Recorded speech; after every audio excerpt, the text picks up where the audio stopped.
same guy that we put in.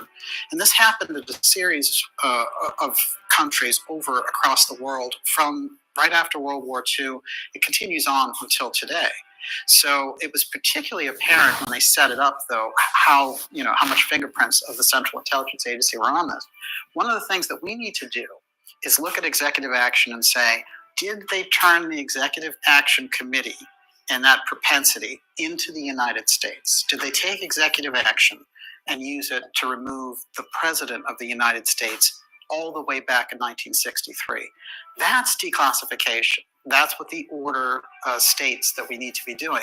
So executive action is something that goes very deep in the history, and it is completely illegal, which is another part of this, which is a problem, because when we set up the national security state, through the National Security Act, there's a charter in there for the Central Intelligence Agency that goes something like this. If the Central Intelligence Agency or its various connections are found to have been committing unlawful acts, they cannot be prosecuted. We never get to look at that charter in the public, and this is part of the problem. So at a certain point, they were off the hook. And when you were looking at Eisenhower administration into the Kennedy administration, the Central Intelligence Agency had started to usurp the power of that overt government by presenting the covert government, usurping the public government. So this is where we stood at that time. By the time you get into the Kennedy presidency, he is looking at all this. And immediately when he gets into the presidency, it is the Bay of Pigs that the Central Intelligence Agency, an invasion of Cuba, that they've hoisted upon him. And so instantly he realizes, oh, I've been tricked. And the Central Intelligence Agency is trying to use me to get into a war in Cuba, and he fires the sacred cows in intelligence, including Allen Dulles and all the rest, who have set up everything from the OSS, the Central Intelligence Agency, and he's been in charge of the Central Intelligence Agency since 1953.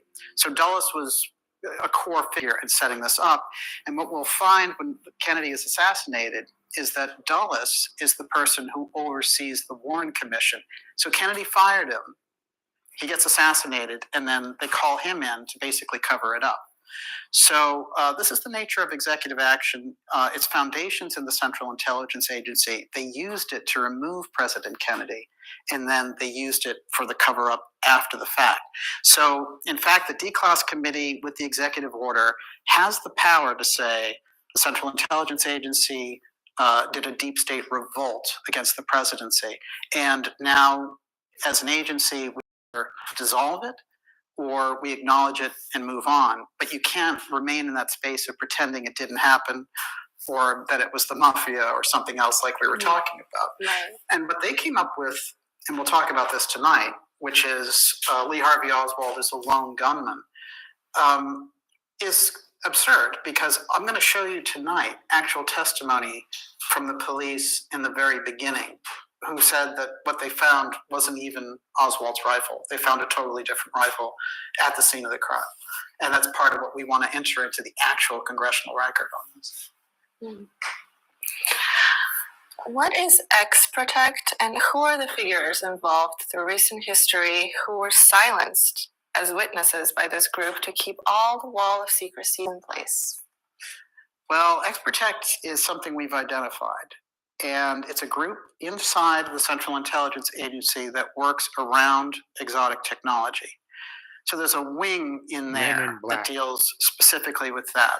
This goes all the way back to a physicist in the 1950s named Robert Sarbarker, sort of accidentally spoke to an interviewer and was saying, oh yeah, the major subject that we keep at a higher level than nuclear secrecy is UFO secrecy.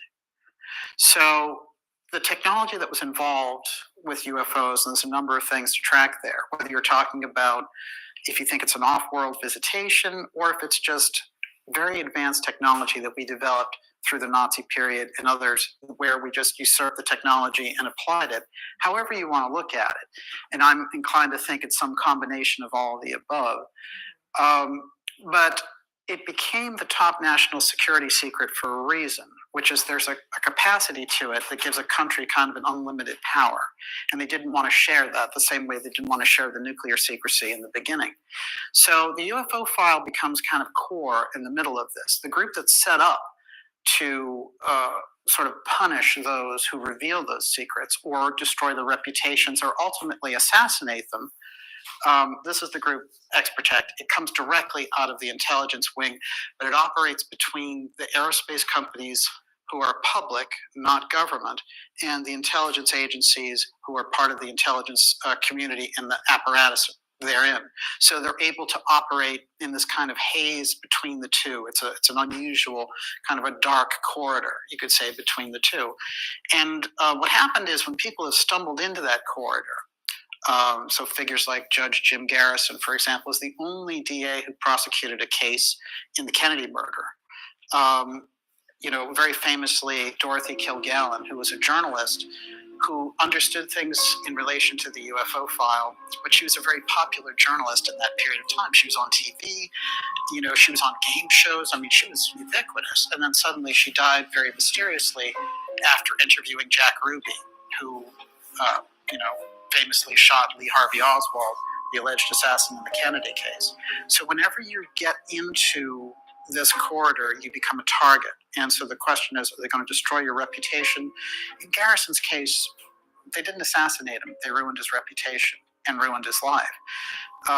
It's very interesting to note that in 1991, Oliver Stone did the JFK movie, and he got a lot of this out. In fact, they created something which was the Kennedy Records Act, which was release all the records back then, 1992. And they said, well, you have to release them within 25 years. Well, 2017 came around, and right in this very environment, I was doing a live stream, and I was going to release, the records as they came out. And guess what? They didn't allow anything out, even though the deadline was there. So they waited until 2025, 8 years later, to release those records, and then they didn't let out the key records, as we're going to get into tonight, like the Joe Anides files. So when people get into this corridor, and they either come in through, they can come in through a number of different places. You could be a reporter who stumbles into it. A lot of astronomers have got into it, and political analysts, social studies analysts, whatever it is, or wherever they happen to be coming from, you're going to find this unusual backlash that takes place. And then suddenly you've got a list of unexplained deaths, or you have people who fall off the radar, or things just tend to go bad for them. And so the Xprotect group is very active. And as a buffer to them, there's something called XShare. And we're going to get into the XShare group later as we talk. But the XShare group wants to use the same technology for moving things out there to the public. Interesting. So I'd say to kind of summarize it from here, when you're looking at Xprotect, you're looking at a group that's dedicated to keeping the secrecy at any cost. And it doesn't matter who the target is, including the President of the United States. That's what the Kennedy assassination teaches us as a legacy. Here it is 60 years later, and 61 years later, we get some records related to it. And the CIA, even at that point, is holding records back, the most key, important records, in my opinion. And I'll mention some of the records that came out and some of the things that we learned as a result. Now, I should say that there's a secondary group here involved, which is the XShare group. And the XShare group are much smaller, but you can see their footprints in history trying to move the culture forward, saying, here's the advanced technology. We do have the advanced technology, and let's share that with the public. And it is those people that we can track all the way back, for example, to 1946 and their presence in history. And it's very unusual because I count people like President Kennedy, for example, in that XShare group, because we're going to find out the major motivation in the assassination was over the advanced technology and the fact that Kennedy wanted to share that UFO file with the Russians. So you can see we're going to go places the D class never could. What is the clearest evidence for a UFO connection to the assassination of President John F. Kennedy and Senator Robert Kennedy in the 1960s. It's important you mentioned Robert Kennedy there, because I think as the younger brother, his assassination doesn't get as much attention. But it's very interesting to note that he was on the road to being the next president of the United States. And we can only imagine the kind of retribution for that deep state with his own investigation into his brother's murder. He was the attorney general after all. And he was winning in 1968 when he was assassinated. And so there's a big aerospace footprint I'll mention there in his assassination. It's quite unusual. But in President Kennedy's assassination, there are a number of testimonials right off the bat. For example, the Watergate lawyer, Douglas Caddy, came forward on my program, Dark Journalist, and he said he was close friends with E. Howard Hunt, who was the CIA super spy. And this is interesting because Caddy, he's one of these figures who's a Watergate figure. He's a historical figure. So in a way, just from his background, what he says has a little more weight than if somebody were just to say this randomly. And what we get with Caddy's statement is this. He said he was best friends with E. Howard Hunt. And by the way, I talked to E. Howard Hunt's son, St. John Hunt, who told me, yeah, Caddy was my dad's best friend, and he was around when I was growing up and all the rest of it. And he has a very deep background, starting in World War II with the OSS and then into the CIA. And he was the top CIA super spy. And so he got into trouble during the Watergate deep event, being part of the plumbers with Nixon. And Caddy was his lawyer. In fact, Caddy was the lawyer for the Watergate 7. It's a pretty, kind of major place in history there. And so he's going to prison because they've realized the extent of the things that he's done. And before he goes to prison, Caddy, they go out for Chinese dinner there in Washington, D.C.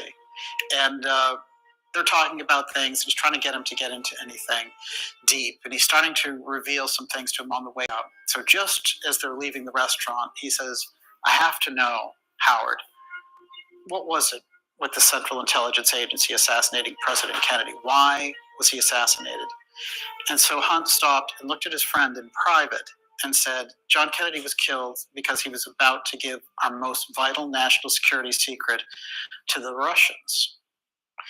And Caddy was shocked. He said, Kennedy was going to give our secrets to the Russians? What secret are you talking about? And Hunt stopped and looked at him and said, the UFO file, the alien presence. He was going to share it with the Russians. Now, then he went off to prison, and Caddy probably never talked to him ever again. But Caddy wanted to go on the record with that, and he's a man in his 80s. Now a number of national security officials from that era have come forward. I talked to one of them who really went on the record just recently, and he just passed away. He was an elderly man as well, but he was a national security staffer. His name is Malmgren, Harold Malmgren, and he passed away just in February. But what he put on the record, and he was, God love him, he was putting this out on Twitter X and all the rest of it. But I talked to him, and what he said was, look, I wasn't directly involved with the UFO program, but I was briefed on otherworldly technologies. And he said it publicly. And then he said, when asked, do you think JFK was assassinated because he wanted to share the UFO file, he said, I think the number one reason why Kennedy was assassinated was the UFO file. It's another national security person on the inside. Kennedy was well briefed on the UFO file, and his history with the UFO file went all the way back to his time when the first Secretary of Defense, James Forrestal, was his best friend. And Forrestal, becoming the first national director of national defense, he took Kennedy, a young Jack Kennedy, all the way to Berlin in 1946 when Kennedy wasn't even anything. He wasn't in politics. He was a journalist. And so here's Kennedy walking through the ruins and hearing all these stories about how the Russians didn't believe Hitler was dead and all these types of things. And somewhere along the way, Forrestal sits him down and shares with him the UFO file story. And so Kennedy is already in the know on this subject. By the way, Forrestal will very unceremoniously be dumped out of a window at Bethesda Naval Hospital only a year after becoming the Secretary of Defense. He suffers from a bout of depression. And So it's a pretty interesting background with Forrestal, because what we understand from the Majestic 12 documents is that Forrestal wanted, he's part of the ex-share. He said, I don't think we should keep these secrets. We should share it with the public. And they're looking at him. He's the Secretary of Defense. The first one, by the way, we didn't even have a Secretary of Defense until him. So they merged after World War I and World War II. So Forrestal says, this is what I want to do. And he also, there's an episode, they say, where he went to look at captured bodies, that is, dead bodies from these crafts, and that he had some kind of a psychological reaction to this, telepathic link, whatever it would happen to be, but he realized we can't keep this secret. So Forrestal and Kennedy, that death of Forrestal out that window at Bethesda is quite interesting on Kennedy's side, because it's a very close personal loss, and yet he's thinking, I know this guy was privy to these secrets that he was sharing with me, and I know he was one of the main people on this Majestic 12 group. So Kennedy and the UFO file, the interface goes back a long ways. And then if you go even further in there, you'll see Kennedy is part of the Office of Naval Intelligence during World War II. And when these incidents start to come up, he is somebody who gets briefed. So Kennedy already has that sort of background in exotic technology. We need to keep that in mind if we're to understand him and his assassination. And when you get to that point of him developing the space program, the moonshot, and developing NASA to the level and saying, we choose to go to the moon, he is really taking that aerospace side on and saying, the president in chief is who you answer to. And when it comes to the secrecy, we're also going to spread it with these other countries, because in Kennedy's case, and we'll get into this later, but Kennedy, the main reason he wanted to share the UFO file was to prevent a nuclear exchange with the Russians. And it was to lower national security tensions in relation to that. And they had done a lot inside of that national security state to prevent the two from meeting, Khrushchev and Kennedy. And when they did, it's very interesting, because Kennedy's like, I don't want any CIA people. I don't want any State Department people. I only want the translator. And you'll find this thing mimicked later with, for example, Ronald Reagan and Gorbachev, and with Trump and Putin. And whenever it happens, everyone hits the ceiling. Oh, he's a traitor. He wants to meet with him alone. No, it's because if the two leaders exchange over the UFO file, they go around the whole cadre of the vetted people in X-Protect, the CIA, the State Department, that control structure over this very exotic technology. Well, good morning, good evening, good afternoon. It's 12 minutes into the show. How you doing? So what do you think? How do you feel? What do you know?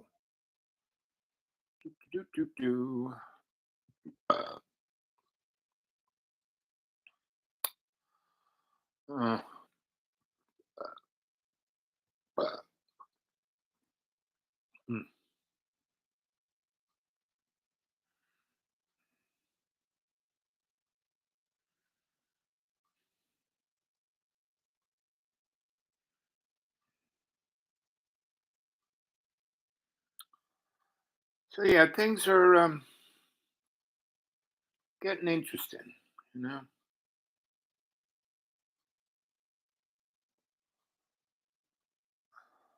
War in Ukraine with Russia easily could slip into nuclear exchanges in Europe. Israel,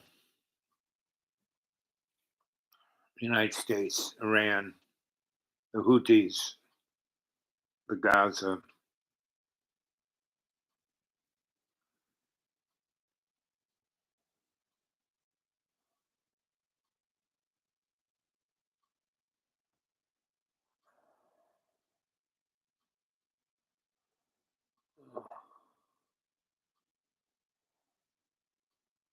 There's Jordan Maxwell. You check him out.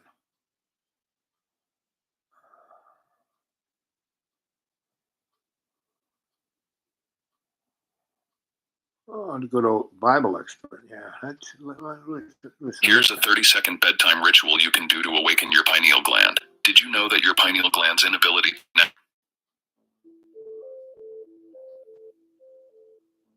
Paul Wallace is an internationally best-selling author, researcher, and scholar of ancient mythologies. Over the last decade, Paul's work has probed the world's mythologies and ancestral narratives for the insights they hold on our origins as a species and our potential as human beings. As a senior churchman, Paul served as a church doctor, a theological educator, and an archdeacon in the Anglican Church in Australia.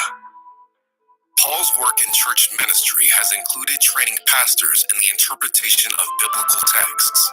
His work in biblical translation and interpretation has revealed a forgotten layer of ancient story, with far-reaching implications for our understanding of human origins and our place in the cosmos. In this video, Paul sits down with Regina Meredith, host of Gaia TV's Open Minds, to confront the uncomfortable truths buried in those ancient texts and the lasting impact their mistranslations continue to have on us today. This conversation may be a bit in your face if you're a strict adherent to biblical texts. Paul Wallace, an Anglican pastor and former archdeacon, is a biblical scholar and has helped translate a story as to who were the gods in the Bible. They do not resemble what I learned in Sunday school. And why does this matter? Because the same influences are interfering with humankind to this day. Is that fair to say, Paul? Yes, that's fair to say, Regina. And welcome. You've come from Australia. I've interviewed you on my side a couple of times, but we haven't had a chance to sit face to face before. So this is fabulous. It's a real treat. It's great to be in the same room with you. Thank you. So here we are. The word hermeneutics. You're a religious educator that specializes in hermeneutics. What is hermeneutics? Because I just think of hermetics, but that's not what it is. Hermeneutics is a great word. It's the principles of interpretation. And so one of my roles in my 33 years in church-based ministry was training pastors. And I trained them in the history of Christian thought and hermeneutics. So we would find the tools to work out what's in the text. How can we get out of the text what the writer intended instead of us reading things in? And so we would look at source analysis. Where does this text come from? Is it the original form? If it isn't, how does it differ? Why? What does that mean? Form analysis. What kind of literature is it? And then the linguistic question, what do the words mean? So these were the tools that I explored with pastors over a 15-year period. And it was those skills that got me into the whole world of paleo contact, which we're going to get into. Yes, we are going to. So first of all, let's begin. We'll just start with all of the names for God in the Bible. Let's just start with the names and how they run parallel to other texts, such as Sumerian texts and the sky people, because this launches us right in. Well, when we talk about the Bible, people think, oh, yes, that's the book about God. But if I were to tell you that there is no word in the Bible for a transcendent creator, spiritual God, you might be surprised. But there's no word there that means that.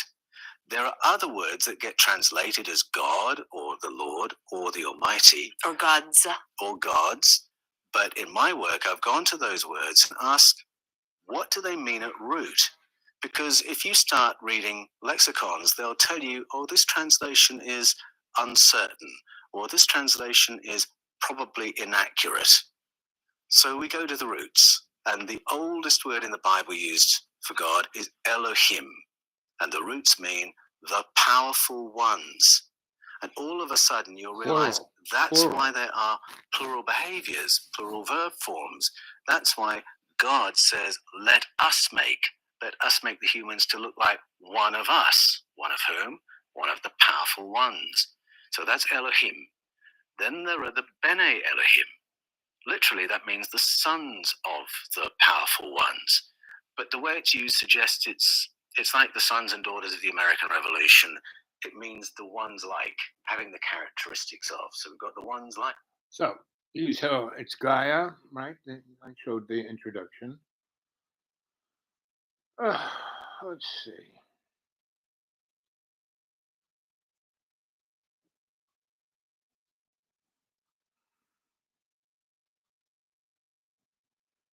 Was Jesus an alien?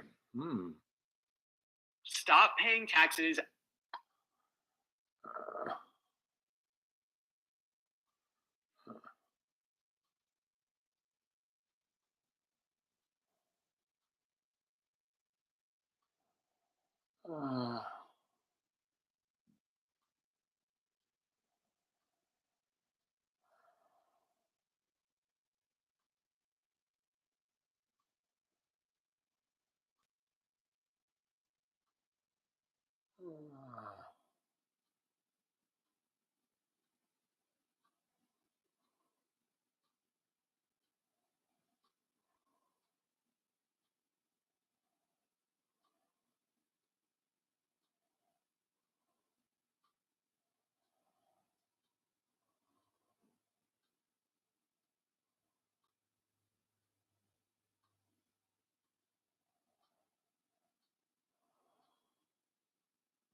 Your economic team, many of them are here today, Jay Vance, has negotiated what's called a monster trade deal with India, like biggest one ever.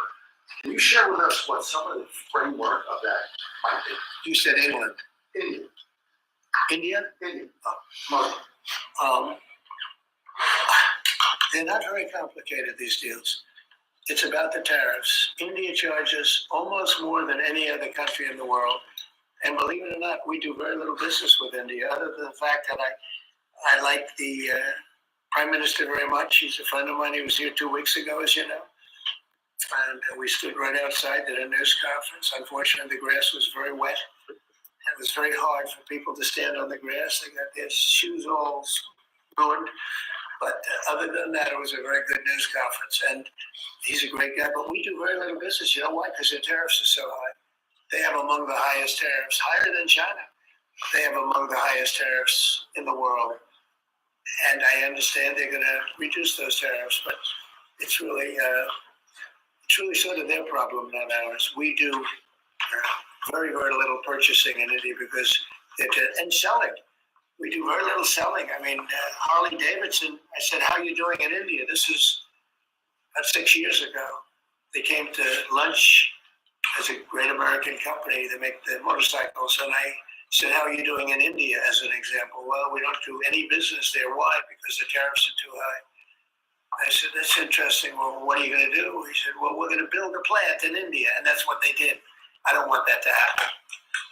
They were forced to build a plant.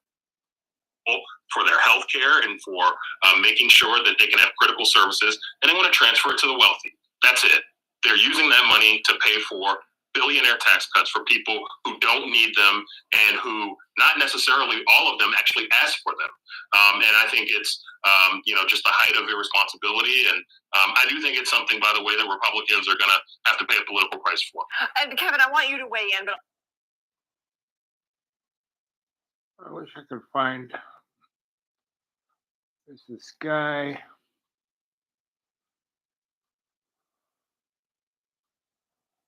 And he was talking about the big, beautiful bill, right? And the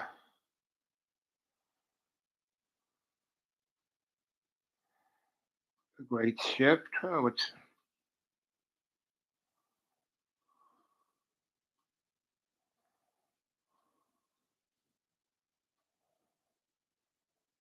escalating costs are everywhere.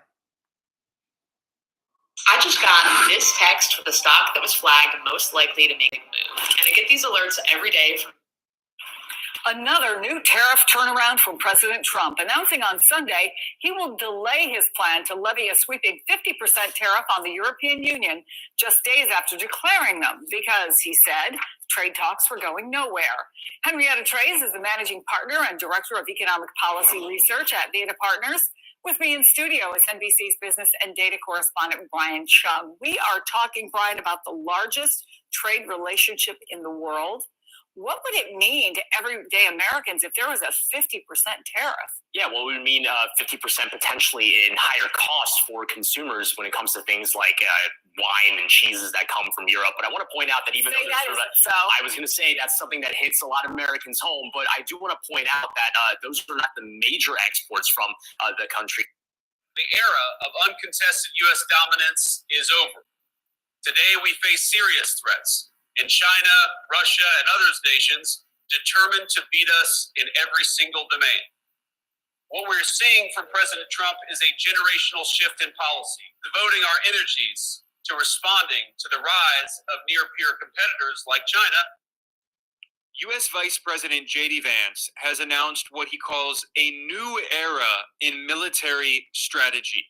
Vance unveiled this in a speech that he gave at the graduation of the U.S. Naval Academy, and some people have taken Vance's comments out of context to claim that supposedly the Trump administration is changing U.S. foreign policy to move away from warmongering and intervention to instead have a more restrained isolationist foreign.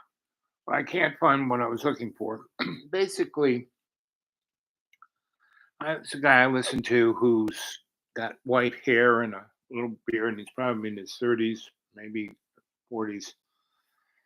And, the big, beautiful bill, it's like 11,000 pages. I mean, who's going to read that whole thing?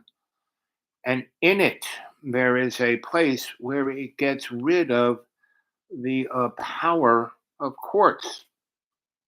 Meaning, right now, DOJ has done all, taken a chainsaw to the federal government and fired all these people and done, big whack on the, bottom line of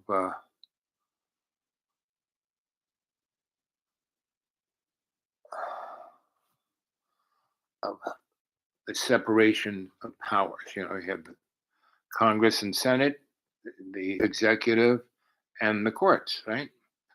The Senate and Congress are supposed to make the laws. The president puts forth a vision, asks the Senate and Congress to make a law, and they go through that, and then it's voted on, and then the president signs it. And if someone thinks it's wrong, they take it to the courts, right? Well, Donald has just been ruling. I don't think he has passed a single law yet, but it's only 4 months. And here's a big, beautiful law, right? That has a ton of stuff in it. I mean, a ton. And one of them is to take all the power of the courts away. So the three branches that are supposed to be equal and share the power, courts are going to be out the window. And Congress is like total omega out, right? And no one is daring to go against Donnie. And Donnie, no matter what's going on, it's all about Donnie. It's all about, he doesn't care what laws are. He couldn't care less about being president. He just loves the attention. Like I say, he's a game show host, right? So if this bill gets passed, that's it, because he won't have to listen to the courts at all. Now, we're going to have a midterm election in a year or so. And, if things keep going the way they are, costs going up, the dollar value going down, the United States losing its position as a leader, right? Because we have our two biggest allies, Canada and Mexico, they are just pulling away from us, especially Canada. And, Mexico is trying to navigate the situation. And the new president, she's doing a very fine job of being very transparent and to the point where, she might get offed and by expert. And but EU, all our other allies, right? And so, Bibi, who does not really represent fairly, he is 100% neo insane clown party, Anunnaki slash Khazarian mob slash Zionist, right? So everybody in Israel is expendable to his needs, right? So he's trying to push basically a nuclear war with Iran, and to get us involved. And Donald really, he does not read anything. They give him pictures to look at. And it's not like he's stupid. It's not like he's like mentally ill either. I mean, he's, pushing 80 something. And, I'm pushing 80 something, and, I'm slowed down. I'm going to have heart surgery, tomorrow. And, there's, and I've died 7 times already, right? And I've lived about, 12 different lives. So I know that this world that we live in is an illusion. It's the Matrix, right? And I know that I'm not my body. My body is not my consciousness. This is an avatar. My little body is an avatar. It's like a go-kart that my consciousness runs and experiences.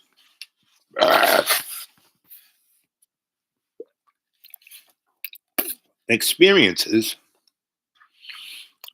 things that enable my consciousness to have an experience, right? And to come to understand the dynamics of sharing my existence with all the other spirits that are connected to me, right?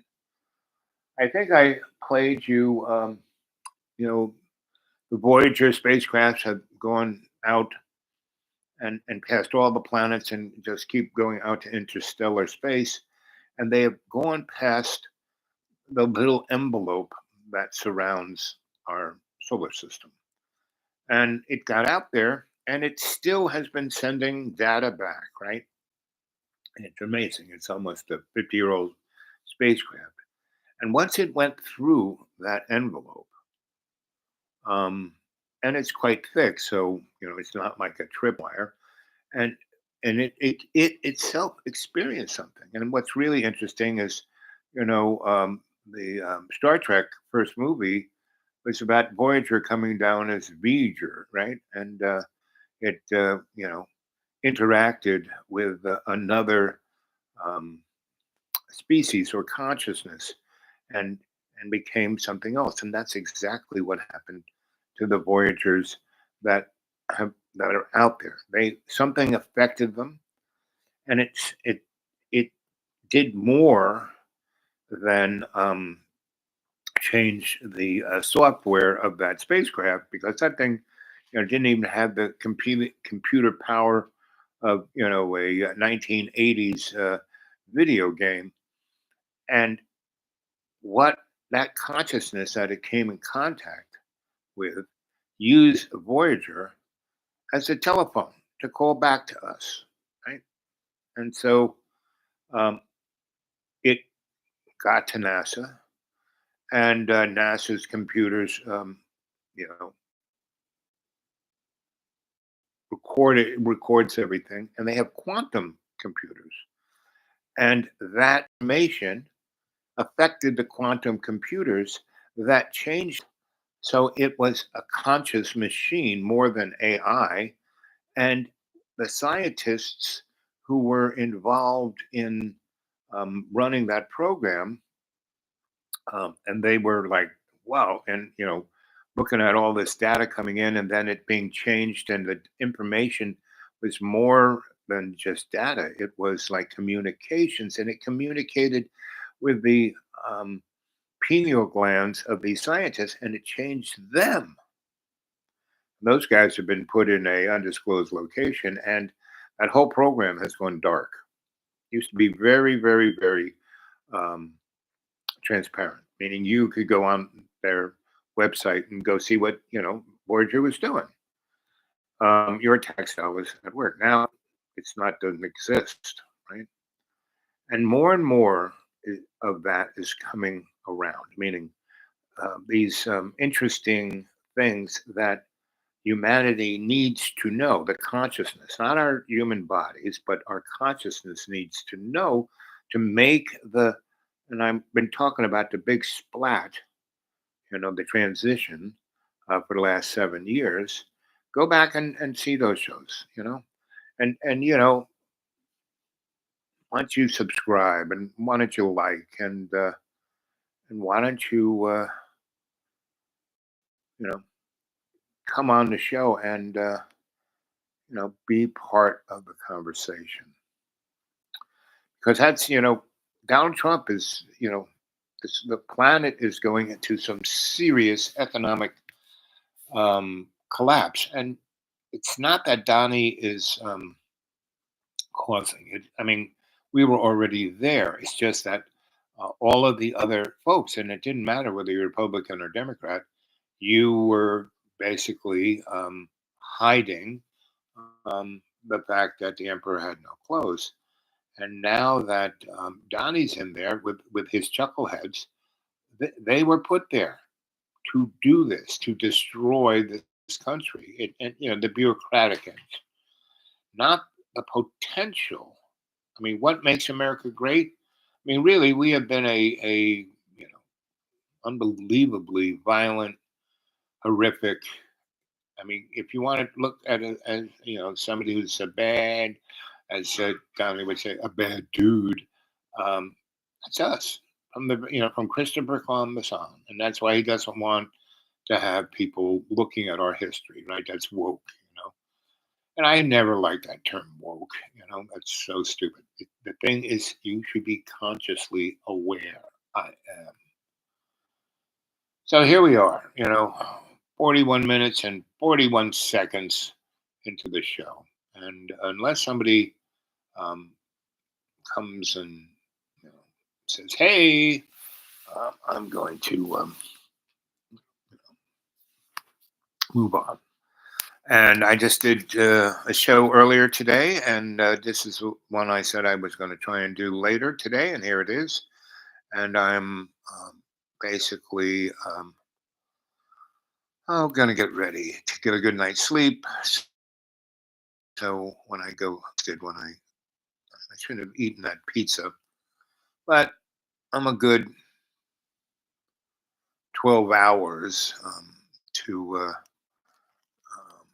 having to get up and go take care of this. And so, say some prayers, be with me, right? And this is just a simple procedure. It should be no deal. But I've been around a lot of people who have died. And so, and I've died myself. And I'm here only on the behest of the spirit of love's co-creation, because, the real work, Gordon Maxwell, you should go check him out. And he gives a very nice, heads up on, in the Bible, when they go Elohim, as that woman and Daniel, the guy with the black beard, were talking about, that God is basically the other guy show. That guy was saying that, Elohim means gods in the plural. Let us make them in our image and likeness. That's what it says, in the first paragraph and in the beginning of the Old Testament. And Elohim, the gods, said, "Let us make them," meaning man, "in our image and likeness."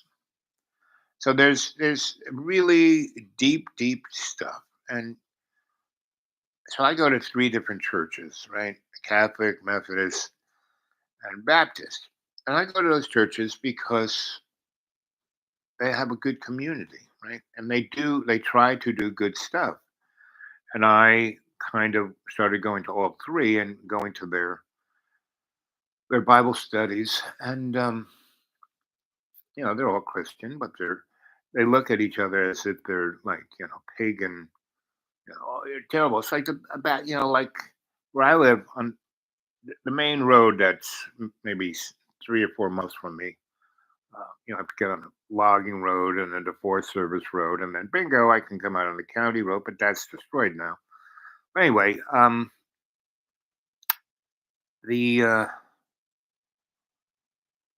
that road has, between my house and the church I first go to on Sunday, there are 6 Baptist churches, which I stopped into all of them over the 20 years and talked to them all.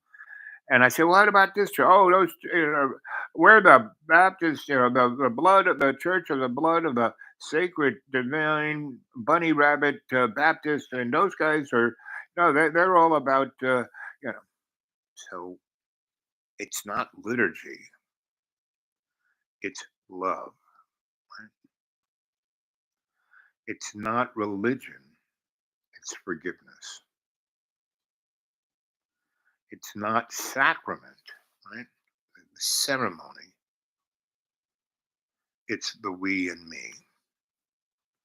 Anyway, I thought you might like that, and hope you enjoyed the show. And I probably won't be doing a show for at least a week. I'll give her, heart surgery. Anyway, so I'll talk to you guys later. Love you. And remember, get a hold of me at the dudeawake42 at Gmail. Right? Okay, you want to throw something in the old PayPal? It's still, you guys still kind of do that. That'd be nice. Go to PayPal, dudeawake42 at Gmail. Throw it in there. Anyway, catch you later. Love you.